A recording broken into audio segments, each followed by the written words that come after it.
کر دو سوز آرزو مندی، یہ مقام بندگی دے کر نہ لو شان خدا ہونا۔ یہ کوئی چھوٹا کمال ہے اللہ کا بندہ ہونا، چھوٹا ہے۔ اچھا ایک نظریہ یہ تھا، ایک نظریہ اور ہے کہ معاذ اللہ اللہ کے نبی مجبور محض ہوتے ہیں، کر کچھ نہیں سکتے، اختیار کچھ نہیں ہوتا۔ حضور نے اس کی بھی نفی فرمائی، صحیح ستھرے عقائد۔ ایک وہ نظریہ کہ خدا کا بیٹا ہی کہہ دیا، اس کی بھی نفی فرمائی، اور ایک یہ مجمع الزوائد میں حدیث ہے، زیادہ وقت نہیں ہے کسی چیز کی تفصیل میں جانے کا، جلدی جلدی سمجھتے جائیے بات کو۔ یہ جو لوگ کہتے ہیں مجبور محض ہے، اس کی بھی نفی کی حضور نے، اس کی بھی نفی کی۔ صحیح عقیدہ کیا ہے کہ بعد از خدا بزرگ دوری، قصہ مختصر، یہ صحیح عقیدہ ہے۔ حضرت مولا علی فرماتے ہیں، مجموع الزوائد میں روایت ہے، کہتے ہیں ایک بدو آیا حضور کی بارگاہ میں، تو سرکار دو عالم صلی اللہ علیہ وسلم نے نا کمال کرم فرمایا، اسے کہا چل یار مانگ لے، کیا مانگتا؟ سبحان اللہ۔ حضور خود ترغیب دے رہے ہیں کہ نبی سے مانگنا چاہیے۔ سبحان اللہ۔ مانگ کیا مانگتا ہے؟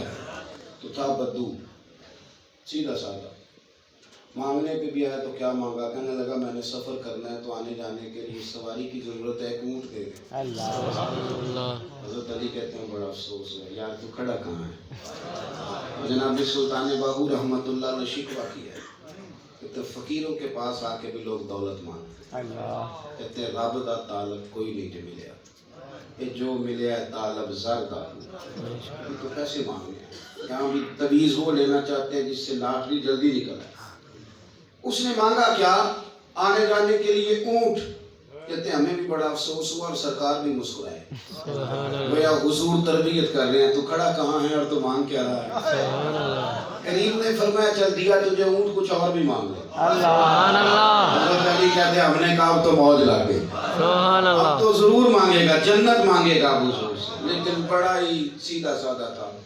کہنے لگا حضور پھر اس طرح کریں، اور بھی کچھ دینا ہے تو اونٹ پہ ڈالنے کو کجاوا بھی دے۔ سبحان اللہ۔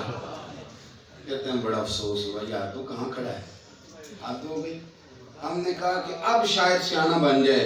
کریم محبوب نے تیسرا چانس دیا، گویا گولڈن چانس ملا، فرمایا کچھ اور مانگ لے، پر نادان تھا، کمزور تھا، سمجھے ہی نہیں کہاں کھڑا ہوا۔ کئی لوگوں کو چانس ملتے ہیں زندگی، دین کی خدمت کرنے کا چانس ملا تو ریٹ لگا لیا اپنا 35,000 روپے، چھوڑ یار، تو دیکھ تجھے جگہ کون سی ملی ہوئی، سبحان اللہ۔ تو دیکھ تو صحیح تیرا رتبہ کیا بنایا گیا، سبحان تو اللہ۔ دیکھ تو صحیح تجھے کس نام سے پکارا جاتا ہے، اور تو کہاں الجھ کے رہ گیا، کس جگہ؟ کرمت ہے اہل دوبر رضا، بڑے اس بلا میں میری بلا، میں تو گدا ہوں اپنے کریم کا، میرا دین پارا اعلان ہے اور گردن کو جھکا دیتا ہے خیرات کا پتھر، جہاں میں مانگنے والوں کے سر کبھی اونچے نہیں ہوتے۔ بے شک۔ لیکن چانس ملتا ہے لوگوں کو، وہ کہاں الجھ جاتے ہیں بیچارے۔ حضرت مولا علی کہتے ہیں حضور نے نا تیسرا چانس دیا، کچھ مانگ لے، لیکن بڑا ہی نادان تھا۔ کہنے لگا جی ٹھیک ہے، اونٹ بھی مل گیا، کجاوا بھی مل گیا، اگر اور کچھ دینا ہے تو آنے جانے کا خرچہ بھی دینا، مسجد میں اونچا نہیں ہنسنا چاہیے۔ کہا حضرت مولا علی کہتے ہیں بڑی اس کی بات عجیب لگی۔ اب حضور نے بتایا کہ عقیدہ رسالت کس طرح کا رکھنا ہے۔ حضور فرمانے لگے او میاں، تجھ سے تو بنی اسرائیل کی وہ بوڑھی ہی اچھی تھی۔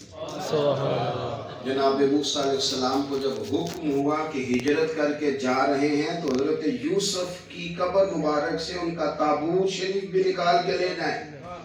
جناب موسیٰ نے معلومات کی کہ حضرت یوسف علیہ السلام کے مزار کا کسے پتہ ہے؟ سارے بنی اسرائیل میں سے ایک بوڑھی کو پتہ تھا۔ حضور فرماتے ہیں جناب موسیٰ علیہ السلام نے فرمایا اماں بتا دے پتہ۔ کہنے لگی مفت نہیں بتاؤں گی، فری میں تھوڑی بتاؤں گی، نبی کے مزار کا پتہ بتانا ہے، فری میں تھوڑی بتاؤں گی، قیمت لگے گی۔ کہا کیا لوگی؟ کہنے لگی حضور فرما رہے ہیں، تربیت کر رہے ہیں۔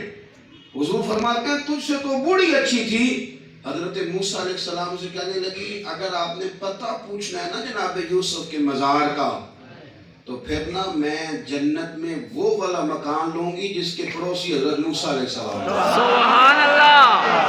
نبیوں کے محلے میں جگہ لوں گی۔ کیا کہتے ہیں اعلیٰ حضرت فاضل بریلوی فرماتے ہیں کون دیتا ہے دینے کو، دینے کو بھی، اور دینے والا ہے سچا ہمارا نبی، دینے والا ہے سچا تو حضرت موسیٰ علیہ السلام نے کہا اماں تو جنت میں مکان مانگ، تو بڑی مہنگی سوسائٹی میں چلی گئی، تو نبیوں کے درجے سب سے اونچے، کہاں پہنچ گئی تو؟ کہنے لگے ٹھیک ہے پھر آپ کسی اور سے پوچھ لیں، یہ میں بتاتی۔ اب یہاں شارحین نے لکھا ہے کہ مسئلہ یہ ہے کہ اس کو یاد بھی تو رب کریم نے رکھوایا ہے، بول بھی تو اللہ کی توفیق سے نہیں تھی، میری طلب بھی تو تیرے کرم کا صدقہ ہے، یہ پاؤں اٹھتے نہیں بلکہ یہ اٹھائے جاتے ہیں۔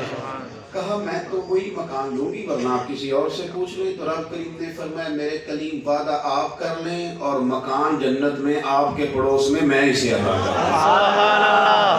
گویا رسول کریم علیہ السلام نے فرمایا جب انبیاء کے پاس آؤ نا تو خالی اونٹ اور کجاؤں کا سوال نہ کرو، وہاں تو جنت مانگنی چاہیے، وہ بھی اعلیٰ درجے کی مانگنی۔ اب تنگی داماں پہ نہ جا آج وہ ماہر باتا عالم۔ اسی طرح سے حضور نے نا ہمارا برزخی عقیدہ بھی ٹھیک کیا۔ قبر دوزخ کے گڑھوں میں سے گڑھا ہے۔ میں نے گجرانوالہ سے نکلنا تھا، مجھے خبر تھی کہ مجھے پنڈی گھیب جانا ہے، تو میں پشاور کے روڈ پہ تو نہیں نہ چلوں گا، کیونکہ مجھے یہاں آنا ہے، مجھے یہیں پہنچنا ہے۔ مجھے پتہ ہوتا ہے کہ میرے اعمال کس طرح، اگر مجھے یہ پتہ ہے نا میرے مکان کا ریٹ کتنا ہے، آج کل میری گاڑی کی ویلیو کیا ہے، تو یہ بھی مجھے پتہ ہوتا ہے کہ میرے نامہ اعمال میں نیکیاں کتنی ہیں، مجھے پتہ ہوتا ہے۔ بھولے بن جاتے ہیں جان بوجھ کے، بھولے اس معاملے میں بڑے بھولے بڑے سادے، اللہ خیر کرے گا۔ تو بھائی آپ نے مکان کا سودا کرتے وقت تو نہیں کہا تھا، تب تو آپ نے کہا تھا گلی چوڑی ہے میری پورے پیسے لوں گا، تب تو نہیں کہا تھا جتنے مرضی دے دے اللہ خیر کرے۔ بات کو سمجھ، ایک نوجوان وضو کر رہا تھا میرے سامنے تو ٹخنا اس کا خشک رہ گیا، میں نے اسے کہا میاں یہ ٹخنا جو ہے نا یہ بولو وضو نہیں ہوتا، کہنے لگا اللہ خیر کرے گا۔ میں نے کہا کیا کام کرتے ہو؟ تو کپڑے کی دکان ہے۔ میں نے کہا کھدر کا کیا ریٹ ہے صاحب؟ کہنے لگا وہ سمجھ لیں 100 روپے گز ہے، تو میں نے کہا اگر 50 دے دو تو اللہ خیر کرے گا۔ کہنے لگا نہیں نقصان ہوتا ہے، میں نے کہا پر اسے بھی دھو لو نقصان ہوتا ہے، نقصان ہوتا ہے، صحیح چلیں گے ان کے معاملہ۔ تو قبر یہاں دوزخ کے گڑھوں میں سے گڑھا ہے یا جنت کے باغوں میں سے؟ اب دوزخ کی سڑک پہ کون چڑھا ہوا اسے بھی پتہ ہی ہے، اور جنت کا راستہ کس نے اختیار کیا ہے اسے بھی پتہ ہوتا ہے نا ہمیں، من آنم کے من دانم خبر ہوتی ہے۔ تو کچھ لوگ نفسیاتی کرتے ہیں مسلمانوں کو، وہ کہتے ہیں جناب دیکھو قبر کو کھڑکی کوئی نہیں، وہاں ہوا کا بندوبست کوئی نہیں، حالات بڑے خراب ہیں، سانس کیسے لوگے، تم تو ذرا گھٹن میں چلے جاتے ہو تو تمہارے لیے آزمائش بن جاتی ہے، تم بڑی تکلیف میں آ جاؤ گے، تمہارے لیے معاملات بڑے خطرناک ہو جائیں گے، تم کس طرح کی بات کر رہے ہو۔ مسلمانوں کو تکلیف دیتے ہیں، پریشان کرتے ہیں۔ یاد رکھیں حضور نے فرمایا یہ جو میرا مومن ہے نا اس کی قبر باغ ہے۔ آپ اس حدیث کو سنتے ہیں ہمیشہ پر آج اس پر غور کرنا۔ فرمایا بندہ مومن کی قبر باغ ہے، اور وہ بھی معمولی نہیں، جنت کے باغوں میں سے، روضۃ من ریاض الجنہ، جنت کے باغوں میں سے۔ پھر غور کریں قبر کیا ہے؟ باغ، اور باغ بھی کون سا؟ جنت۔ تو باغ میں جاتے ہوئے بندہ پریشان ہوتا ہے، بڑا امیر آدمی ہو تو باغ میں مکان بناتا ہے، باغ میں، اور باغ بھی وہ جس کے نیچے نہریں چل رہی ہیں، سنو گے تو خوش ہو جاؤ گے۔ باغ بھی وہ اس میں پہلی آنکھ کھلے گی تو جلوہ والضحیٰ کی زیارت۔ سبحان اللہ، سبحان اللہ۔ یہ جو خوف بہت زیادہ نفسیاتی طاری کر لیتے ہیں نا برزخی معاملات میں، آپ غور کریں یہ ہمارا یہ نظریہ نہیں ہے کہ اللہ کا بندہ مر گیا تو فنا ہو گیا۔ حضور نے ہماری اصلاح فرمائی ہے، ہمیں کہا ہے کہ برزخ کی عقیدہ یہ ہے کہ قبر جنت کے باغوں میں سے۔ حضرت امیر حمزہ رضی اللہ تعالیٰ عنہ، جناب مصعب ابن عمیر رضی اللہ تعالیٰ عنہ، کفن کے لیے بھی کپڑا پورا نہیں بنتا، سر ڈھانپتے تھے تو پیر ننگے ہو جاتے، اور پیروں کو ڈھانپتے تھے تو سر ننگا ہو جاتا۔